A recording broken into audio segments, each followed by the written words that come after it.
एक किसान भगत था, वो बता रहा था जी, एक दिन मैं अपनी बहन के चला गया, उसके जमीन अधिक थी, वर्षा होगी, हमारे यहाँ वर्षा हुई नहीं। तो उसका संदेशा आ गया कि भाई जमीन जो है काफी, अब वर्षा के कारण सारी ही जमीन की गुड़ाई करनी पड़ेगी हल से। मैं दोनों बैल अपने लेकर, हल लेकर के वहां बहन के वहां चला गया। मेरा बहनोई था, वो दूसरे खेत में काम कर रहा था, उसके अपने बैलों से मेरे को दूसरे खेत में जाना था, मैं वहां चला गया। वहां दोपहर के समय एक छोटा सा तालाब होता, जोड़ी बोल रहे खेतों में होती है छोटा सा तालाब, उसके आसपास झाड़ जंखाड़ से होते हैं, वृक्ष होते हैं। वहां बैल बांध के विश्राम कर रहा था दोपहर में। तो मैं थोड़ा सा देखा, अंदर ने एक मंडी सी बनी हुई थी, ऐसे छोटी सी मंडी, किसी पीर की थी, वह मर गया हुआ कोई। ये क्या होता है, ये भक्त जो होते हैं, गुरु होते हैं, ये पिछले पुनकर्मी प्राणी होते हैं।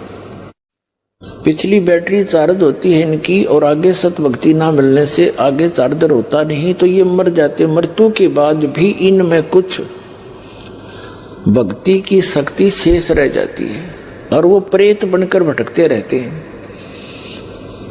फिर वो मंडी बनवाते हैं, उसमें विश्राम करते हैं इतने कुछ 4 ईंटों के अंदर। तो उस पीर की कोई जैसे बोल देते हैं, एक 5 किलो गुड़ चढ़ा रखा था, जिसने बेली कहते हैं यहाँ पर, बेली। वो 5 सेर गुड़ का वो दान करते हैं।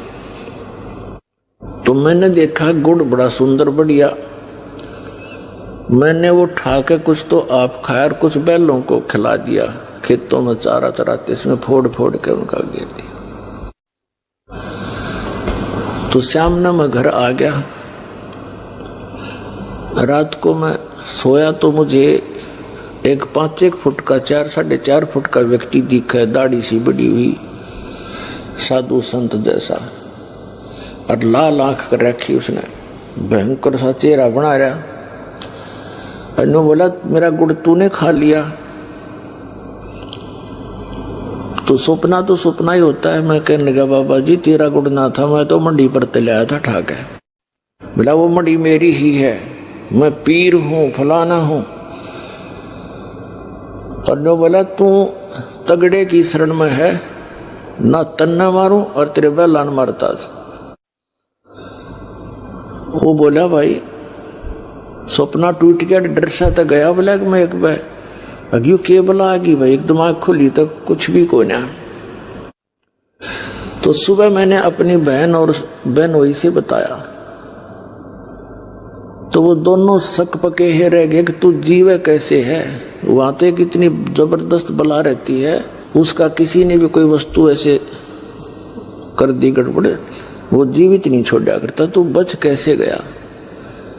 तब मेरा भी जच्ची तो सचमुच ये बात बिगड़ा हो, जब मालिक की शरण ना होती तब उसने बताया, हमारा कुछ ना बिगाड़ सकते ये पेलूरे, हम परमात्मा की शरण में हैं। तो वो अब मेरे मुंह का नहीं देखे, सारी कथा सुनकर वो डर गए, फिर और गणे। तो परमात्मा कहते, समर्थ का शरणा गहो रंग होरी हो।